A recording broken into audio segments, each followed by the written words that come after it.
Hi guys, back again with another comic book haul, and I'm so excited because this week there was literally nothing on my pull list. Like nothing. There was nothing that I wanted. So I was like, this is a very rare week that I can catch up on all my comics, and though it might seem a little sad that there were no comics that I wanted to pick up, it's actually great because I can save money and I can go through the rest of the stuff that, you know, has just been backpiling up and show you guys what I got for last week, because obviously my comics arrive in the mail, which of course means they're a little bit slower in arriving and then it takes a bit longer to get the video up. And if you'll notice in the background, I've done a little bit of revamping, so I've got some fun little Christmas lights up. I've also bought some lit letters which say Geek. I'll just get out of the way there so you can see it. I am very excited about my backdrop. It just feels really nice to like redecorate because it feels like you're progressing with things, and just coming back after not making videos for a while, it feels nice to just revamp stuff. So much excitement, hope you enjoy. I'm going to keep working on it and see how I go. Let's go through last week's comic book goodness. So first on the list is Action Comics 968. So as I've said in previous comic book hauls, can't fault this series. It's just so good at the moment, and what they did in this issue with Lex Luthor was amazing. I've just been waiting to get more Lex storylines, and I feel like the Lex in this and the ones that we're seeing in the future is just, it just feels like a Lex that's come back. I don't like Lex as this Superman character. I mean, it fits in with his very arrogant personality and such, but I'm glad to see that there is some sort of downfall that's going to happen, so I'm quite happy. It feels like it's getting back to its like major roots after the whole freaking New 52 Superman that everyone wanted to bury and just go away. I'm really happy with how this series is going so far, so I am on board and excited. Next we have Wonder Woman issue number 11. I found that this issue wasn't as good as the previous issues. This series has been fantastic though, will point that out, it has been very good. This one was a little bit of a mess, this particular issue. I'm not really sure why, because they did the really cool thing of the flashbacks and then the present day, each, you know, alternate issue, and now I feel like they've kind of come to a close with that, so they're just like, well, what do we do now?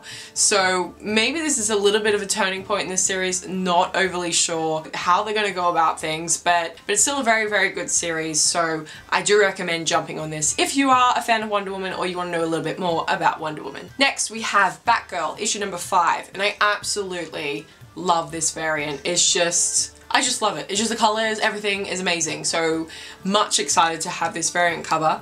I really kind of enjoy this issue because I feel like now the whole like international China thing is coming to an end. It's not that I don't like the, you know, the bits and bobs in China, I'm just getting a little bored of it. I feel like it would have been okay for like 1 or 2 issues, but I mean, this is the 5th issue and we're still on this arc. I feel like, okay, it's done. Can we move on? Get back to Burnside, because that's where Batgirl belongs. So that was it for DC. Now, you're going to be overly surprised with me, but I actually picked up a Marvel issue. Can you guess what it is? I picked up Venom issue number 1. For those that don't know, Venom is my all-time favorite villain in any superhero, like DC or Marvel. Venom is my top villain. So when a new series started with Venom, I was like, okay Marvel, I'm in. I'll jump in on this. I'll see how it goes.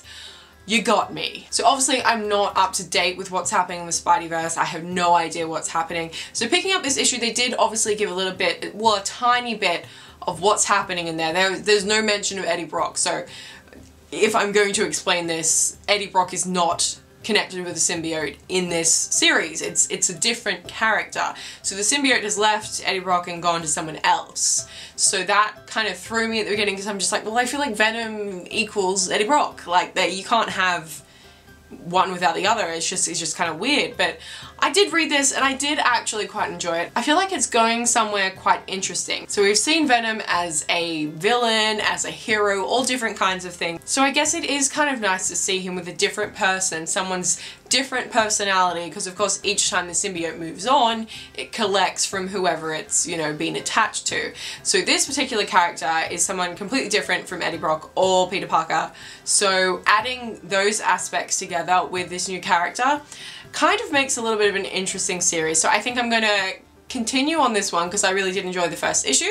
So if you guys are interested in Venom but you don't know anything about Venom, that is okay because this issue basically kind of explains what the symbiote is, and you don't have to know anything about Spider-Man or Eddie Brock or any of the characters. It just basically goes into it. You can go into it cold turkey and you'll know what is happening. Lastly, I was going to pick up issue 3 of Frostbite, which I did purchase, but unfortunately my comic book store sent me issue number 2.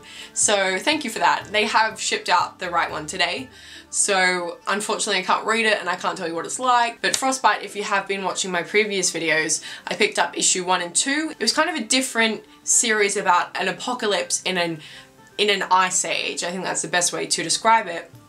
And I was finding it quite interesting in terms of the morals of certain characters, and it felt a little bit Walking Dead actually. The main character kind of reminded me a little bit of Michonne. So if you are interested in that kind of story, then I would highly suggest picking this one up. Obviously we're on issue 3 at the moment, so not far behind at all if you want to jump on the series. So that is it for the comic book haul today, guys. I hope you enjoyed. Let me know if you've read any of those, what you picked up last week, also what you picked up this week.